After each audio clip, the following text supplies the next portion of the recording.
Assalamualaikum warahmatullahi wabarakatuh.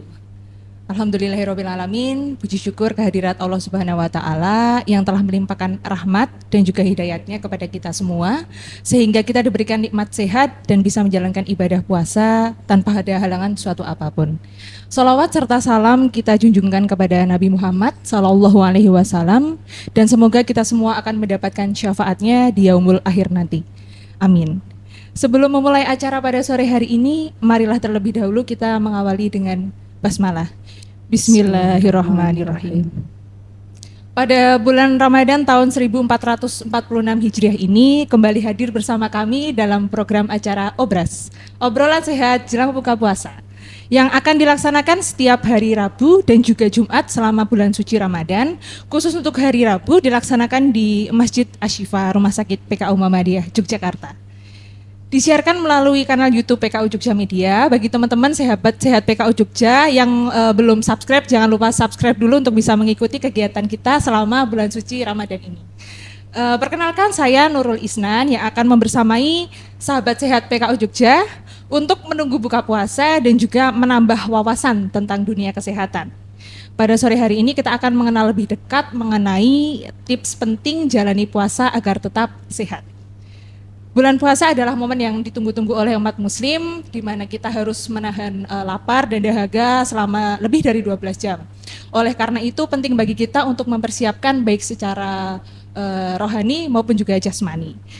Telah hadir bersama kami Ulfah Latifah Arifani SGZ yang biasa akrab dipanggil Mbak Ulfah sebagai narasumber kami pada sore hari ini. Mbak Ulfah berprofesi sebagai ahli gizi di Rumah Sakit PKU Muhammadiyah Yogyakarta. Selamat sore Mbak Ulfah. Selamat sore Kak Nurul. Waalaikumsalam warahmatullahi wabarakatuh. Gimana kabarnya ini? Alhamdulillah sehat. Ya? Lancar puasanya? Alhamdulillah. Aman ya? Aman. Kak Nurul Dehidrasi gimana? dikit nggak ya? Dehidrasi? Enggak lah. Oh, enggak Masa ya? ahli gizi dehidrasi ya. Nanti kita akan bahas soal dehidrasi ya berarti Tepat ya. banget. Iya. Oke. Mungkin bisa disapa dulu teman-temannya yang ada di Oh iya. sosial Halo. media. Assalamualaikum sahabat sehat PKU Jogja. Perkenalkan, saya Ulfah. Saya salah satu ahli gizi di Rumah Sakit PKU Muhammadiyah Yogyakarta. Ya, oke. Mbak Ulfah, ini kan baru awal-awal bulan puasa nih ya, perlu ada tips dan trik khusus gini untuk Iya. ya kan Mbak Ulfah, soalnya kalau makanan itu kan identiknya sama buka puasa itu ya kan balas dendam. Balas dendam ya. Yang enak-enak gitu. Tak. Sebelumnya mungkin basic dulu Mbak Ulfah. Ada nggak sih manfaat puasa itu sebenarnya untuk kesehatan tubuh kita, Mbak Ulfah? Oke. Jadi puasa itu sangat bermanfaat ya Kak Nurul ya. Jadi ketika kita berpuasa, kita menahan lapar ya dari pagi, dari subuh gitu ya, dari imsak kemudian sampai maghrib, seperti itu hampir 12 jam. Itu kita selain menahan lapar, kita juga menahan amarah, seperti itu. Nah, kalau dari segi kesehatan, fungsi dari puasa itu sendiri adalah detoksifikasi dari tubuh kita gitu. Jadi selama 1 tahun nih ya gitu, kita menjalani puasa dari 12 bulan itu ada 1 bulan kita puasa full puasa. Nah, itu adalah waktunya tubuh kita tuh buat detoksifikasi tadi. Jadi tubuh akan berkonsentrasi untuk mengeluarkan racun-racun.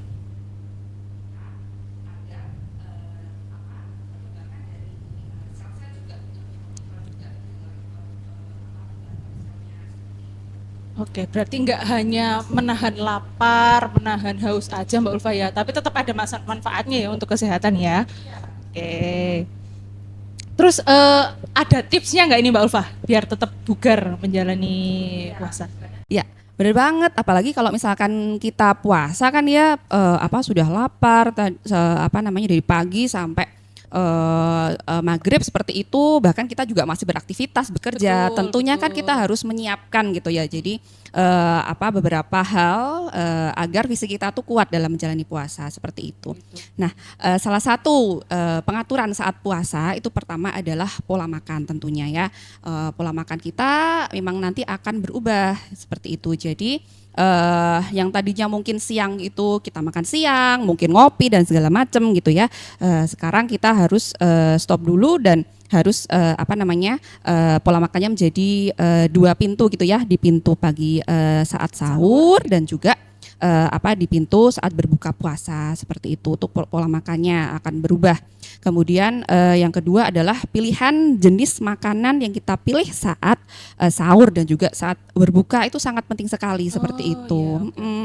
Jadi kadang kita kan hanya nggak usah sahur nih gitu kan, aku bisa kok gitu. Nah itu sebenarnya itu hal yang krusial gitu ya, sahur itu seperti itu. Kemudian yang ketiga adalah kebutuhan cairan, karena 60% atau kebanyakan komposisi tubuh adalah cairan ya Kak Nurul ya. Jadi cairan ini harus kita maintenance benar-benar nih. Kebutuhan tuh harus tetap 2 liter seperti itu. Tapi dari jendela makan yang hanya menjadi 2 itu, kita harus manajemen bagaimana sih loading cairan yang baik, yang memenuhi dari kebutuhan cairan kita dalam hari seperti itu. Jadi kemudian waktu pola makan, kemudian tadi jenis makanan dan juga cairannya. Berarti bukan berarti kalau puasa itu akan menjadi kita akan menjadi kekurangan asupan gizi, kekurangan cairan gitu, bukan menjadi alasan ya Mbak Ulfa ya. Iya, Karena jangan tetap dong. bisa diatur ini teman-teman, kita akan Bener. berbincang ini nanti lebih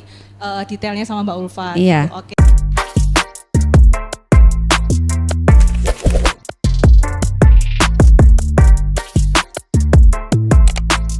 Oke, kita kerucutkan lagi Mbak Ulfa. Tadi kan Mbak Ulfa sudah membahas soal pengaturan pola makan, sahur, Iya. kemudian bagaimana tetap menjaga agar terhidrasi gitu ya.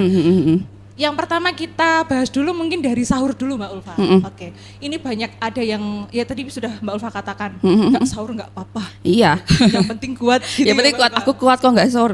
Males bangun gitu Iya, kan. Oke, kita mulai bahas dari sahur dulu Mbak Ulfa. Oke.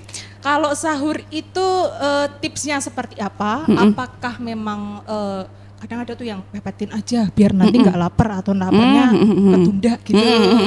Dan mungkin ada yang nggak apa-apa, yang penting air putih aja sama apa gitu misalkan. Yang mau Mbak Ulfa bisa Iya. disampaikan. Ya, jadi kalau misalkan untuk sahur itu kita usahakan itu mendekati dari jam imsak ya. Jadi jangan juga sahur itu daripada aku nanti bangun kesiangan gitu ya. Jadi imsaknya jam 1 malam atau jam 11 malam gitu. Nah, itu dari segi waktu itu direkomendasikan untuk sahur itu mendekati dari jam-jam imsak atau subuh seperti itu ya. Nah, mungkin kalau misalkan kita bangun di sepertiga malam, kita tahajud dulu ya. Kita tahajud dulu, setelah tahajud kemudian baru kita sahur seperti itu, kemudian nanti mendekati imsak mungkin 15 menit atau 30 menit sebelum. Nah, itu adalah waktu yang baik untuk mengkonsumsi sahur seperti itu. Nah, selain waktunya ya tadi Kak Nurul, kalau misalkan waktunya kan nggak boleh jauh-jauh dari imsak seperti itu, tapi Betul. juga jangan terlalu buru-buru mendekati imsak juga gitu. Jadi mungkin 5 menit sebelum makan, ya itu nanti terburu-buru, tubuh kita juga tidak siap gitu ya kalau misalkan makannya terlalu terburu-buru juga gitu. Nah, kalau misalkan sahur ini Kak Nurul, jadi memang Rasulullah sendiri kan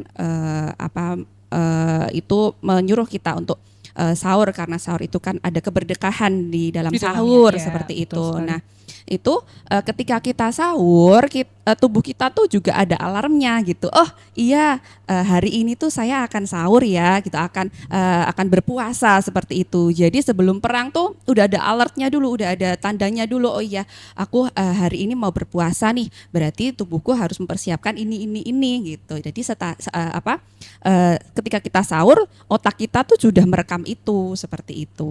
Oke, berarti tetap harus sahur intinya. Iya. Tetap harus sahur dengan porsi yang gizi yang seimbang, Mbak Ulfa. Iya, betul. Jangan terlalu mepet juga, jangan terlalu awal juga Awal ya. juga, betul. Nanti Iya. Oke.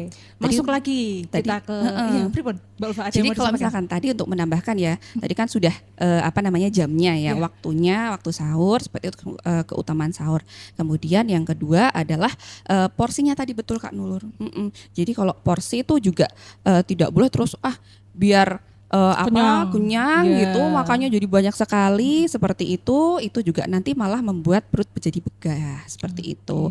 Nah, lebih baik pengaturan mungkin dari awal bangun ya, kita awal bangun, kemudian kita minum air putih dulu seperti itu, kemudian kita bisa mengasup kurma juga bisa, mungkin sebagai starter gitu ya. Kemudian nanti setelahnya kita mengkonsumsi makanan yang utamanya seperti itu. Nah, makanan utamanya pun ada beberapa jenis yang harus kita penuhi ya. Terutama kalau misalkan untuk sahur itu yang tinggi serat, kemudian kita pilih juga jenis karbohidratnya itu yang kompleks, kemudian mengurangi makanan-makanan yang mungkin merangsang seperti pedas, seperti itu kita hindari juga seperti itu. Oke. Kalau untuk yang lebih spesifik lagi Mbak Ulfa, kira-kira pemilihan makanannya seperti apa ini? Misalkan karbohidratnya kita pilih apa, sayurnya mungkin kita pilih beberapa makanan yang mungkin kan ada juga Mbak Ulfa yang makanan-makanan sayuran yang bergas gitu ya, atau yang mungkin kita baik untuk kita konsumsi saat sahur, Betul. dan baik kita hindari saat sahur. Ya, seperti beberapa makanan tadi yang sudah Mbak Ulfa sebutkan.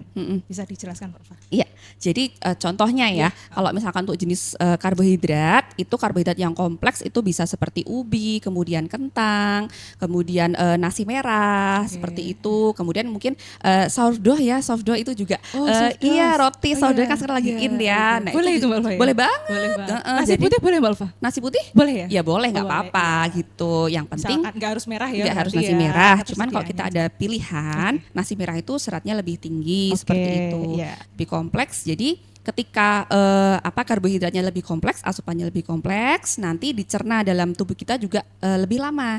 Jadi kaitannya di situ ya. Jadi nanti kita nggak cepat lapar gitu. Itu untuk karbohidratnya. Kemudian kita menghindari makanan-makanan yang merangsang tadi ya, yang pedas. Kemudian untuk protein juga Kak Nurul. Jadi selain karbohidrat yang kompleks, protein itu juga penting banget buat kita gitu ya. Apalagi kalau misalkan protein yang dia mengandung asam amino esensial itu mendukung kita dalam berpuasa juga. Jadi misalkan lebih ke hewani juga ya, misalkan protein hewani gitu. Jadi putih telur, kemudian ikan, daging seperti itu juga boleh, nggak apa-apa. Selain itu ada juga buah dan sayurnya juga dilengkapin gitu.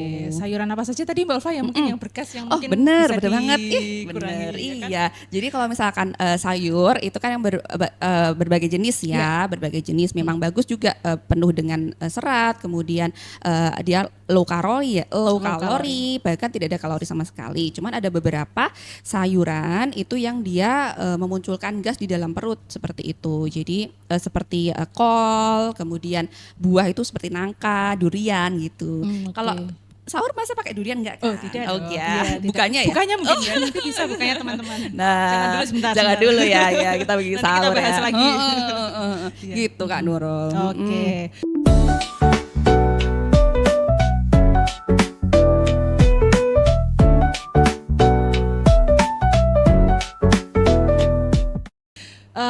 Sahabat sehat PKU, tadi sudah diterangkan oleh Mbak Ulfa, kalau untuk sahur itu pada prinsipnya adalah kita memilih makanan yang tepat gitu ya. Jadi pilihlah makanan-makanan yang tinggi serat. Iya betul. Ya, supaya kalau misalkan tips untuk menahan lapar tadi ya, jangan terburu-buru sahurnya.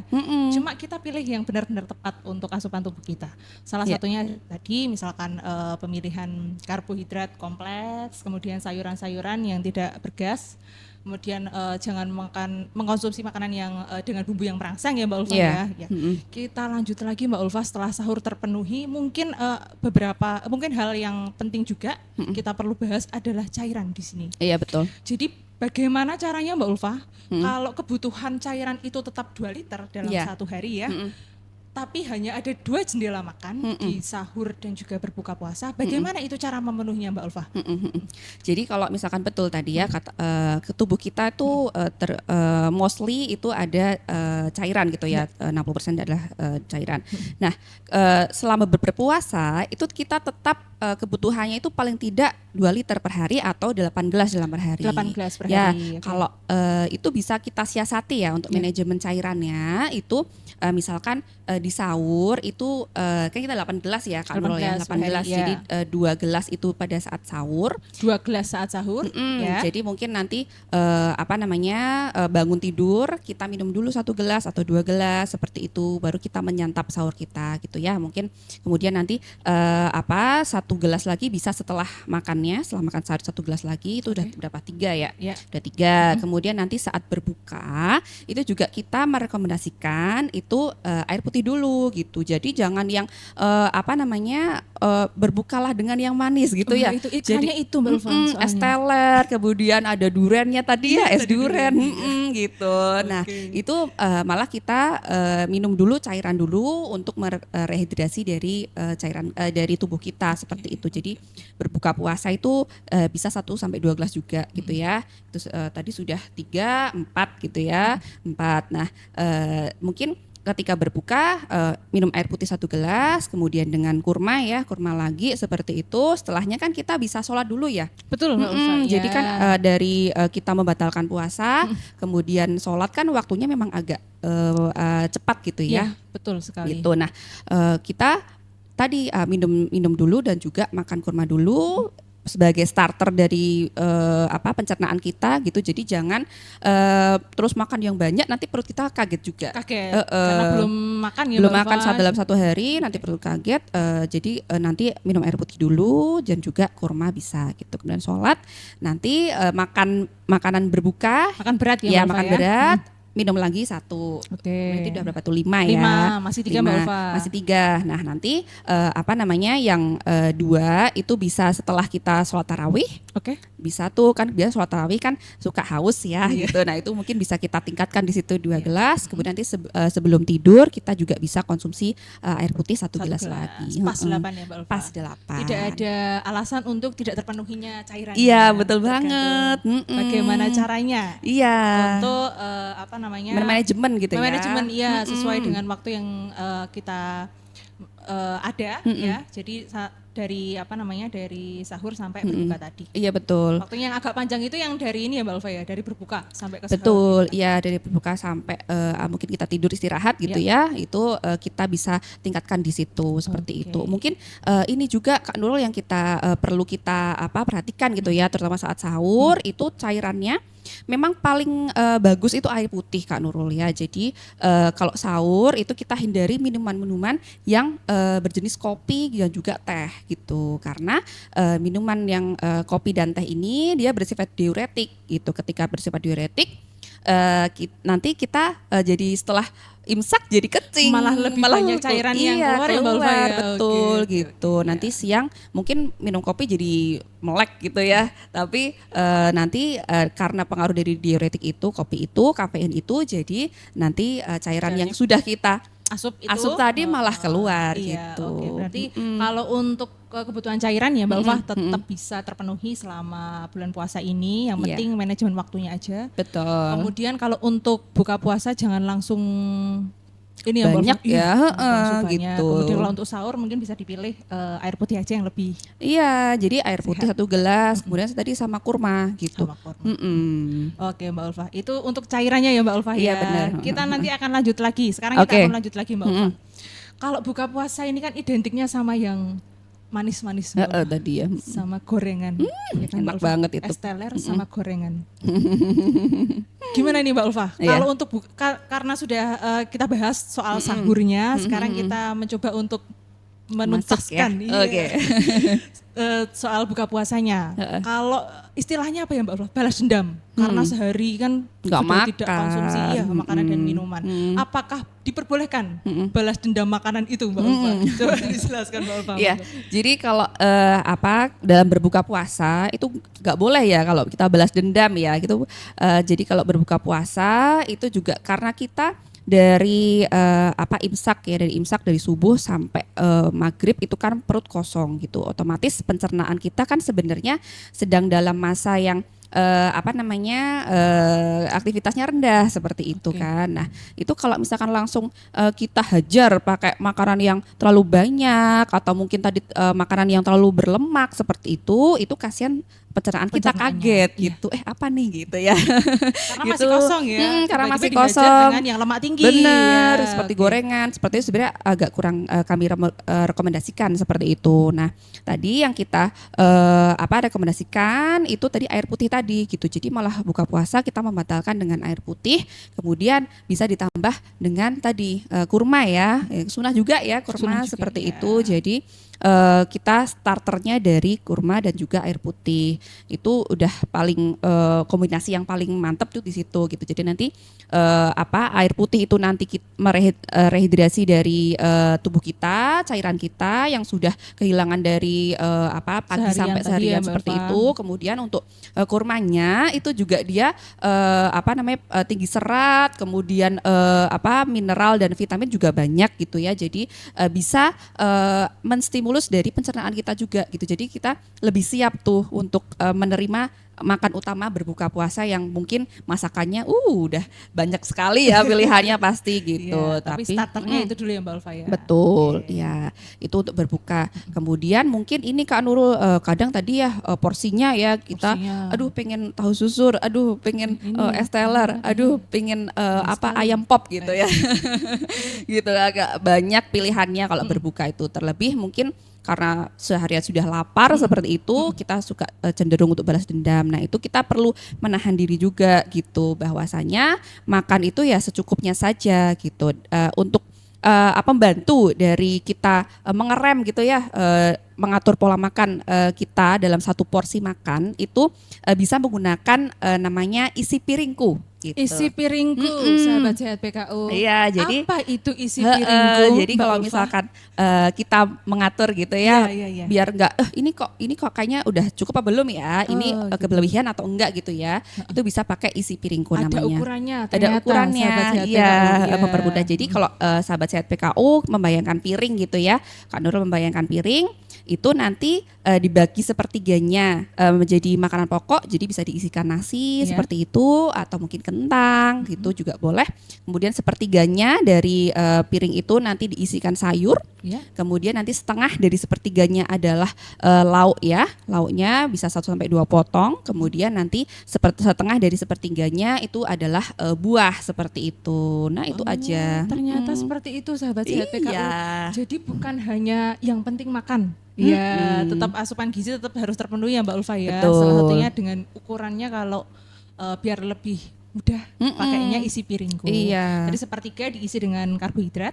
Bisa yang sudah disebutkan Mbak Ulfa, sumber-sumber karbohidrat kompleks ya Mbak Ulfa. Iya. Kayak nasi, Kentang roti, boleh, kentang roti, boleh, ya roti gandum. Kemudian sepertiga yang lain bisa diisi dengan sayuran. yang tidak mengandung gas ya Mbak Ulfa. Iya, betul. Tidak bergas tinggi. Tidak bergas tinggi, betul. Kemudian sepertiga yang lainnya dibagi menjadi 2 lagi gitu sepertiganya. Iya.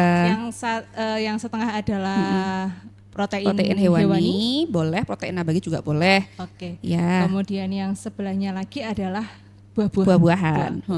Jadi makan pun juga tidak langsung yang banyak dan tidak istilahnya tidak mengandung gizi yang cukup ya Mbak Ulfa ya. Tetap harus dipikirkan itu juga. Iya, Gitu ya. Jadi Medical check-up adalah langkah penting dalam menjaga kesehatan Anda. Di Rumah Sakit PKU Muhammadiyah, kami siap membantu Anda menjalani pemeriksaan kesehatan menyeluruh.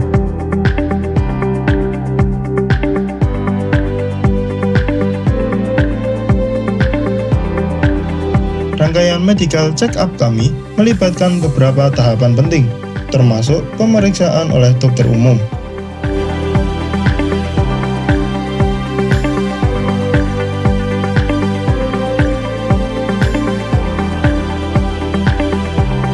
Foto toraks, serta cek laboratorium untuk memeriksa berbagai parameter kesehatan Anda. Setelah menjalani medical check-up, Anda akan menerima resum dan hasil lengkap dari pemeriksaan kesehatan Anda. Ini akan membantu Anda memahami kondisi kesehatan Anda dan langkah apa yang perlu diambil selanjutnya. Di Rumah Sakit PKU Muhammadiyah, kami peduli dengan kesehatan Anda. Kami siap membantu Anda mencegah penyakit yang lebih serius melalui pemeriksaan kesehatan menyeluruh. Rumah Sakit PKU Muhammadiyah, peduli tentang kesehatan Anda melalui medical check-up. kalau ini Mbak Ulfa, jadi kan tadi Mbak Ulfa bilang untuk berbuka puasa itu kita awali dengan air putih dulu, kemudian kurma ya Mbak Ulfa. Iya. Kemudian kalau untuk makan beratnya itu kira-kira di jam yang manakah yang baik untuk metabolisme tubuh kita? Apakah mungkin setelah sholat tarawih terlalu malam atau tidak itu Mbak Iya, Ulfa? iya, oh iya. Atau mungkin setelah cukup setelah sholat maghrib tadi kan kita membatalkan dulu kemudian sholat maghrib baru makan atau bagaimana Mbak Ulfa? Bisa dijelaskan Mbak Ulfa? Kalau untuk waktu itu sebenarnya kan juga berkaitan sama kebiasaan orang ya. Ada yang harus setelah berbuka puasa setelah sholat maghrib harus langsung makan nih. Gitu. Ada juga yang mungkin setelah sholat tarawih baru makan besar seperti itu. Sebenarnya mengikuti dari kebiasaan dari orang seperti itu dari kita masing-masing seperti itu nggak apa-apa. Cuman kita perlu perhatikan ketika mungkin makannya terlalu malam, mungkin setelah sholat tarawih gitu ya, kita jangan langsung istirahat, jangan langsung tidur gitu. Jadi nggak boleh Mbak Ulfa? Iya, jadi nanti kaitannya seperti kaitannya apa, karena tidur itu kan waktu kita untuk istirahat. Seluruh tubuh kita istirahat termasuk pencernaan kita gitu. Jadi ketika kita makan sudah kenyang terus kemudian langsung tidur lah, sebenarnya tuh kan perut kita kan harusnya pencernaan kita harusnya istirahat, tetapi di situ malah bekerja, malah makan ya Mbak Ulfa ya. Malah makan malah bekerja seperti itu, jadi kurang baik seperti itu ya. Kemudian tadi mengikuti dari kebiasaan nggak apa-apa, cuman tadi perlu dikasih space antara setelah makan dan juga waktu tidur seperti itu. Oke. Kalau misalkan makannya setelah kita sholat maghrib Mbak Ulfa, bolehkah kita konsumsi snack atau cemilan kudapan gitu di saat-saat habis tarawih gitu Mbak Ulfa? Iya. Boleh nggak Mbak Ulfa kira-kira? Oke, baik, boleh banget. Jadi kalau misalkan kita tadi buka puasa ya pakai air putih kurma, kemudian sholat maghrib, kemudian setelah itu langsung makan utama, terus setelah itu langsung tarawih. Setelah tarawih kok rasanya kok masih haus dan juga masih lapar sedikit gitu ya, kita nggak apa-apa, kita tambahkan kudapan atau snack kecil gitu setelah tarawih itu seperti itu. Nah kita juga di situ pilihan snacknya itu juga kita pilih yang sehat gitu ya, yang harus diperhatikan yang harus diperhatikan juga. Okay. Betul. Seperti apa Mbak Ulfa kira-kira snack yang aman untuk dikonsumsi gitu? Jadi kalau misalkan untuk snacknya mungkin tadi yang tidak terlalu berlemak ya. Jadi kalau bisa jangan yang digoreng-goreng gitu ya. Tahu susurnya itu nanti padahal agak enak itu iya bener banget. Tapi kita pilih yang mungkin sekiranya rebusan ya, itu lebih bagus. Kemudian yang tidak bergas. Kemudian porsinya juga yang kecil aja gitu. Yang bisa one bite kita bisa langsung makan seperti itu. Jadi karena kaitannya tadi kan kita mau istirahat setelahnya gitu. Ketika makannya banyak lagi terlalu kan banyak sama aja gitu. Kira-kira di jeda berapa lama Mbak Ulfa dari setelah makan sampai kita istirahat gitu Mbak Ulfa? Sebenarnya lebih bagus itu 2 jam ya. 2 jam tapi ya. kalau misalkan mungkin karena waktu juga sudah mepet gitu, mungkin 1 jam gitu nggak apa-apa. 1 jam boleh ya Mbak Ulfa? 1 jam sebelum kita istirahat kita sudah mengkosongkan asupan kita seperti itu. Oke, gitu sahabat sehat PKU. Jadi kalau untuk makan tetap harus diperhatikan, terutama saat puasa, karena ada beberapa waktu yang mungkin kita kan tidak bisa mengkonsumsi di waktu-waktu makan itu ya Mbak Ulfa. Akhirnya kan akan ada penggeseran waktunya. Betul. Sehingga tetap asupan gizinya tetap harus terpenuhi. Mbak Ulfa, saya mau tanya. Apa tuh? Boleh dong. Ngomongin tips sehat saat puasa Mbak Ulfa. Saya ingin menanyakan. Apa tuh? Kira-kira kalau puasa gini boleh olahraga nggak Mbak Ulfa? Oh, boleh. Iya. Apa itu olahraganya kira-kira? Yang mungkin bisa, karena kan kita puasa ya Mbak Ulfa, beda Iya. sama kalau hari-hari biasa yang nggak pas puasa gitu.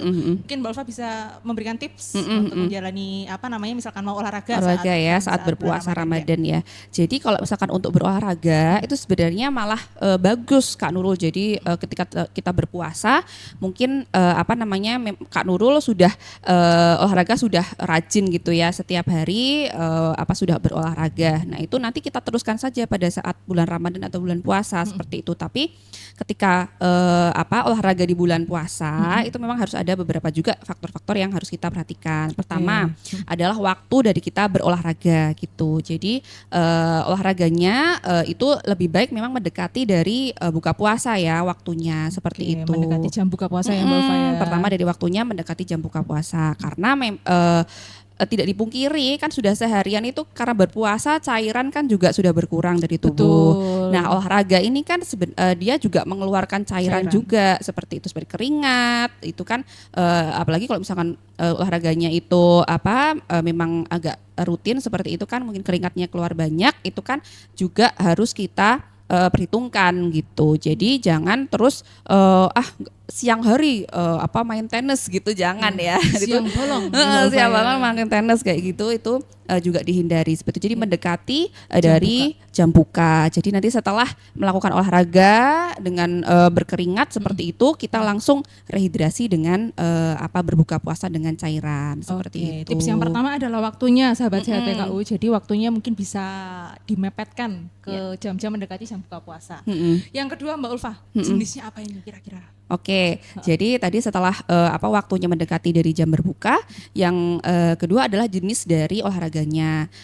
Kalau misalkan untuk jenis olahraganya kita juga pilih jangan yang terlalu berat ya. Jadi jangan tadi main tenis, kemudian main bola gitu ya. Jangan, itu nanti kebutuhan cairan kita tidak mencukupi untuk melakukan olahraga. Mungkin olahraga yang bisa kita lakukan itu bisa seperti jalan, kemudian mungkin bisa running dengan kilometer yang pendek seperti itu masih diperbolehkan, nggak apa-apa. Atau mungkin nge-gym itu juga masih bisa, nggak apa-apa banget gitu. Oke, baru rame ini Mbak Ulfa kalau lari-lari ya kan? Iya kan, tapi jangan maraton juga ya kan Nurul ya. Jangan ya sahabat sehat PKU, jangan maraton di bulan Ramadan. Iya, jangan off dulu kalau maratonnya. Oke, jadi lari-lari kilometer pendek aja ya. Iya, kilometer pendek aja.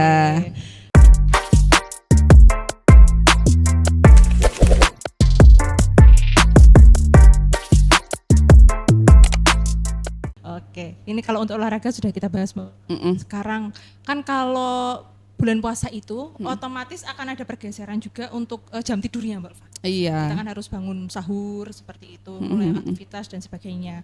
Kira-kira kalau untuk pola tidur bagaimana Mbak Ulfa yang terkait dengan tips sehatnya selama bulan puasa ini? Iya, karena memang pola tidur itu berpengaruh sama asupan kita sebenarnya Kak Nurul. Jadi tidur itu pertama memang harus cukup ya, dan juga harus berkualitas seperti itu. Ketika tidurnya cukup, itu nanti metabolisme dan juga alarm dalam tubuh kita itu baik seperti itu. Memang kalau misalkan untuk bulan puasa itu kita ada adaptasi dari harus bangun sahur, kemudian mungkin ada aktivitas-aktivitas ibadah yang harus kita kerjakan di malam hari. Jadi memang waktu istirahatnya berkurang seperti itu. Ya. Tapi nggak apa-apa. Yang penting itu tidak kurang dari 4 jam ya, gitu untuk tidurnya seperti itu. Batasnya 4 jam, Mbak Ulfa. 4 jam. Jadi lebih baik kalau bisa lebih dari itu gitu ya. Kalau memang idealnya kan 8 jam ya. Idealnya 8 jam, kepangkas 4 jam ini. Iya, jadi ada kortingan sedikit lah gitu ya. Jadi bisa sampai paling jangan sampai kurang dari 4 jam untuk tidurnya. Karena kalau misalkan nanti kurang, kita juga akan lemes gitu ya, akan lemes, kemudian hormon-hormon di tubuh kita itu juga akan memberi sinyal lapar gitu, karena lemesnya tadi gitu. Lemes karena tidurnya kurang gitu, jadi kayaknya ini butuh asupan yang lebih nih gitu. Jadi tambah, Mbak Ulfa? Iya, jadi nanti dia tambah lapar lagi pada saat menjalani puasa. Gitu. Ternyata berpengaruh juga sahabat sehat PKU ya. Tidak hanya olahraga, tidak hanya asupan makan, pola tidur juga berpengaruh. Betul. Sehingga perlu pengaturan yang cukup juga ya Mbak Ulfa. Iya. Oke, Mbak Ulfa. Kalau untuk secara dasar sepertinya sudah dibahas oleh Mbak Ulfa. Tapi saya mengumpulkan beberapa mitos atau fakta ini, Mbak. Wah, apa nih? Menarik biar rame. Oke, siap. Kita bahas satu-satu boleh ya Mbak Ulfa? Boleh. Sahabat sehat PKU, kita akan membahas mitos atau fakta seputar saat puasa di bulan suci Ramadan ya Mbak Ulfa. Iya. Ada 10 ini saya kumpulkannya. Wow. Apa ya? Boleh. Sambil kita ngabuburit ya, Kak ya. Boleh. Ya. Oke, yang pertama Mbak Ulfa. Tadi ada sambungannya sama yang sudah kita bahas tadi. Yang pertama, tidak boleh berolahraga selama berpuasa. Mitos atau fakta Mbak Ulfa? Mitos. Iya, mitos ya sahabat sehat. Iya, boleh, tetap boleh ya berarti ya. Boleh, cuman tadi ada hal-hal yang harus kita perhatikan, terutama di waktu kapan olahraganya kita laksanakan. Oke. Gitu. Yang kedua Mbak Ulfa, minum minuman dingin saat berbuka puasa membuat tubuh lebih segar. Mitos atau fakta Mbak Ulfa? Mitos, iya. Jadi kalau misalkan untuk suhu makanan sebenarnya nggak berpengaruh pada kesegaran sih ya. Cuman kalau misalkan habis buka puasa gitu kan mungkin kalau pakai air es gitu mak seger gitu ya. Terlihat segar, Terlihat segar. Cuman kalau misalkan di puasanya itu antara minum hangat dan minum dingin tidak terlalu signifikan berpengaruh pada kebugaran kita pada saat berpuasa gitu. Mungkin kalau misalkan untuk sahur dan berbuka mungkin lebih bagus air hangat dulu atau mungkin yang suhunya tidak terlalu dingin gitu, karena biar otot-otot kita yang tadinya berpuasa juga bisa terelaksasi gitu ya. Jadi mitos dan saran dari Mbak Ulfa adalah yang hangat-hangat dulu mungkin ya Mbak Ulfa. Air gitu. putih terutama ya Mbak Air Ulfa putih ya. bener banget. Kembali ke air putih. Iya. Oke. Mitos fakta ketiga Mbak Ulfa. Tidak sahur tidak masalah. Wah, Mitos ini atau fakta? Mitos. Ya, Mbak Ulfa, ya. Tadi sudah saya sampaikan ya. Jadi kalau sahur itu memang lebih baik diharuskan gitu, karena sahur itu tadi mengalarm tubuh kita buat nanti aku hari ini mau sahur nih gitu. Kita mau perang gitu ya istilahnya. Nah, kita harus mengambil atau mengasup makanan yang untuk perang itu gitu. Tetap harus ada persiapan harus ya Mbak persiapan. Ulfa ya. Tetap harus ada asupannya ya Mbak Ulfa. Betul. Oke. Lanjut ke nomor 4 Mbak Ulfa. Ini tadi sama sekali belum kita bahas. Apa nih? Aduh, kok jadi deg-degan ya? Oke, yang nomor 4 adalah ibu menyusui, ibu hamil, lansia nggak boleh berpuasa, mitos atau fakta Mbak Ulfa? Itu pastilah mitos. Mitos sahabat sehat PKU. Ya. Kenapa Mbak Ulfa? Ini ya, saya jadi penasaran juga. Boleh nggak ini ibu menyusui, ibu hamil itu kan ada kebutuhan kalori yang harus dipenuhi juga Mbak Ulfa. Betul. Ada penambahan kebutuhan kalori juga. Kalau misalkan puasa itu seperti apa? Ataukah tetap boleh berpuasa dengan kondisi-kondisi tertentu atau tidak boleh saja? Iya. Jadi kalau misalkan untuk orang-orang yang khusus gitu ya, tadi mungkin ibu hamil, kemudian anak, kemudian lansia seperti itu harus sesuai dengan kondisi kesehatan masing-masing seperti itu. Jadi mungkin kalau misalkan terutama ibu hamil dan menyusui, kita konsultasikan juga kepada dokter gitu ya, kepada tenaga kesehatan, apakah kondisinya memang bisa untuk melakukan puasa seperti itu.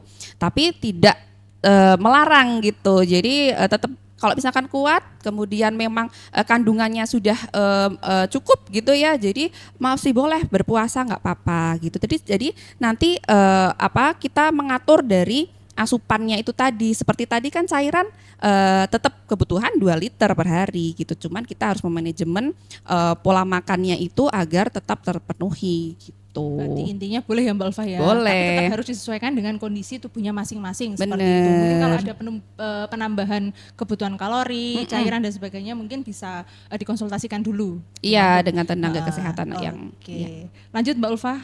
Ya. Puasa, nah ini menarik ini. Puasa adalah cara yang baik untuk menurunkan berat badan. Diet ya. Mitos atau fakta Mbak Ulfa?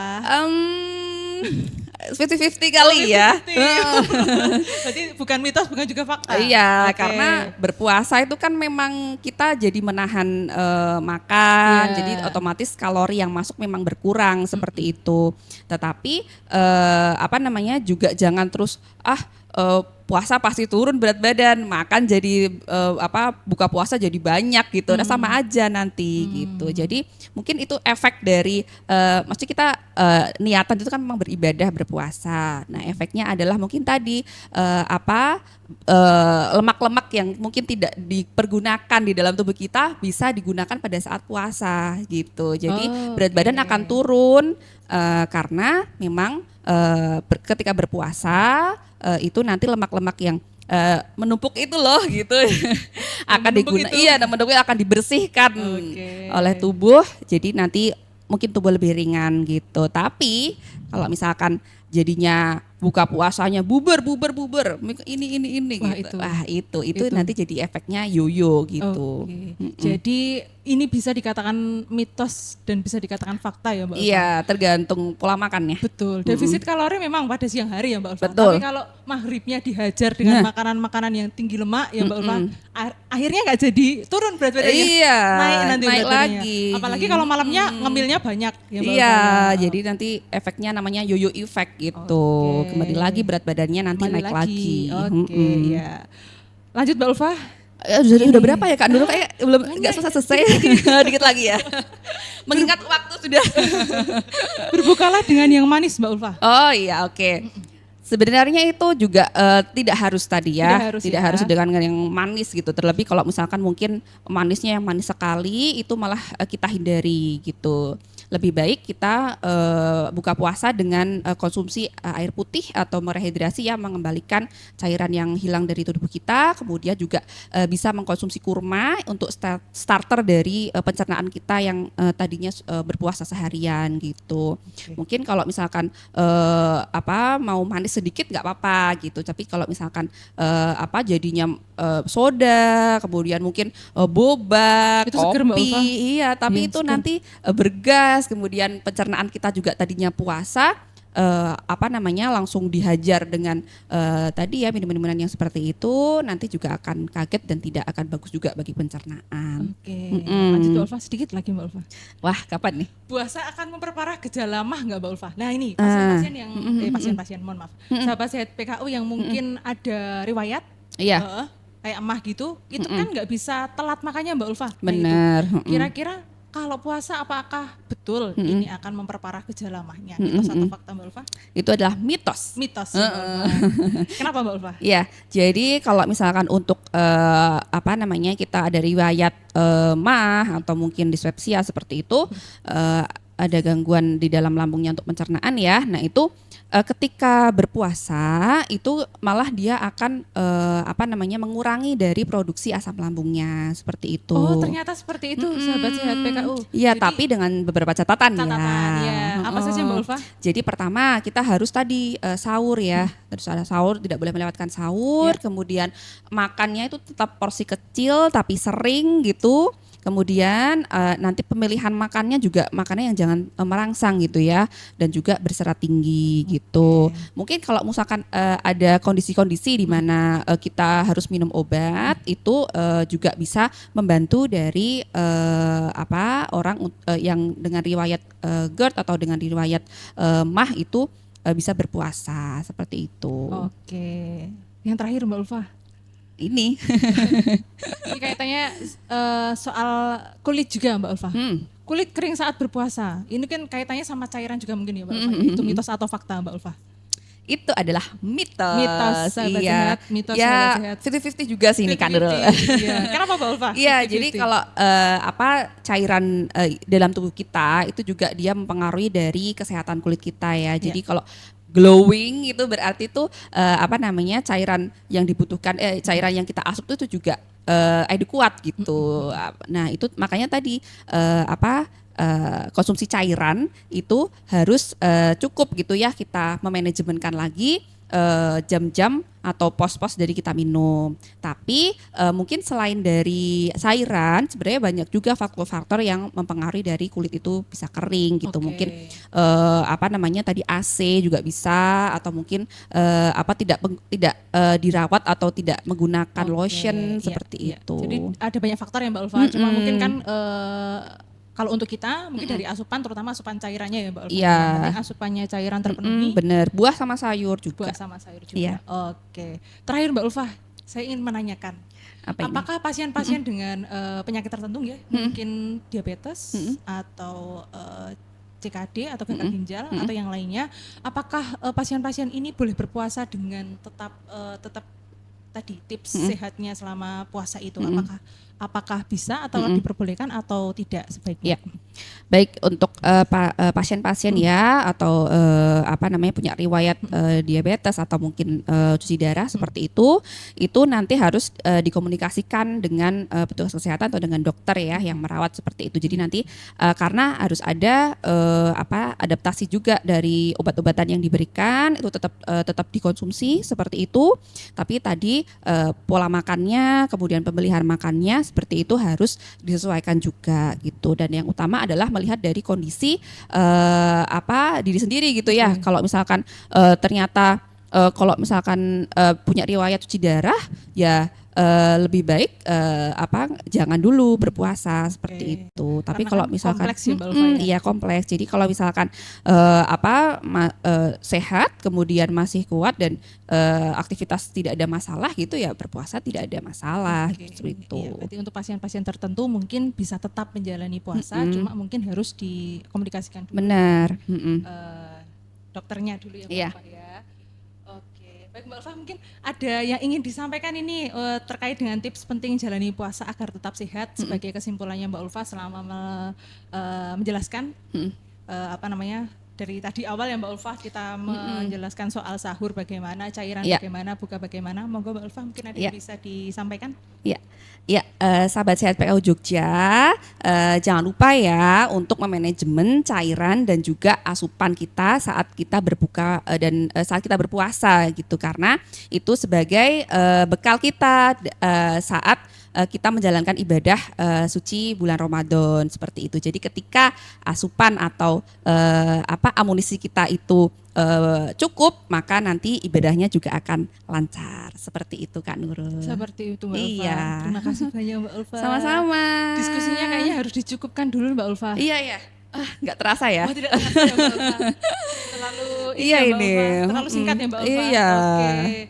Terima kasih Mbak Ulfa atas ketersediaannya mengisi acara Obras pada sore hari ini. Sama-sama. Kalau yang mau konsultasi gizi bisa nggak ini Mbak Ulfa? Oh bisa banget. Bagaimana ya. Mbak Ulfa? Jadi kalau misalkan sahabat sehat PKU Jogja ingin berkonsultasi gizi dengan ahli gizi, itu bisa langsung mendaftar ya untuk konsultasi gizi dengan ahli gizi di Rumah Sakit PK Muhammadiyah Yogyakarta.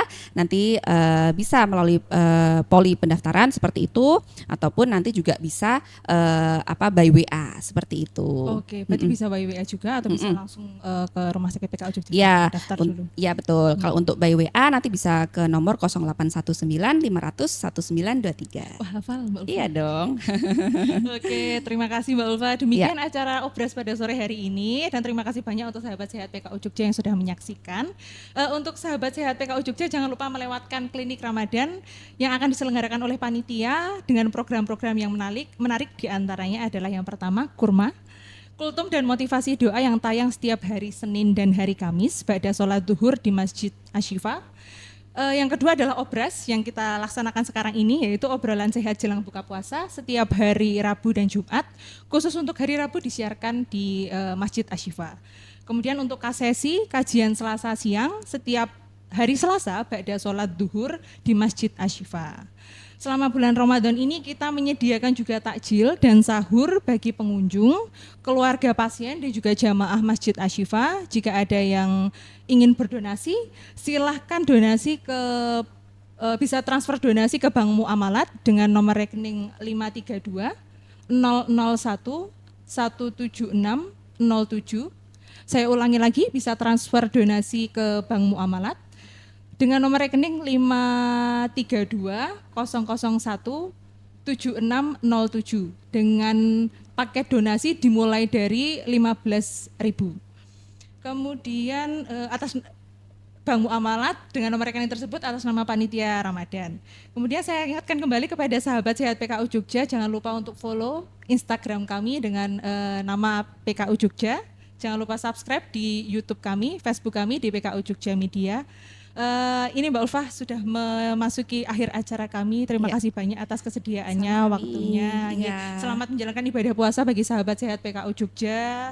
Semoga kita bisa menjalankan ibadah dengan penuh berkah di bulan Ramadan ini. Amin. Saya Nurul Isnan dan juga narasumber kami pada sore hari ini Mbak Ulfa Latifah Arifani SGZ mohon undur diri. Terima kasih banyak. Wassalamualaikum warahmatullahi wabarakatuh.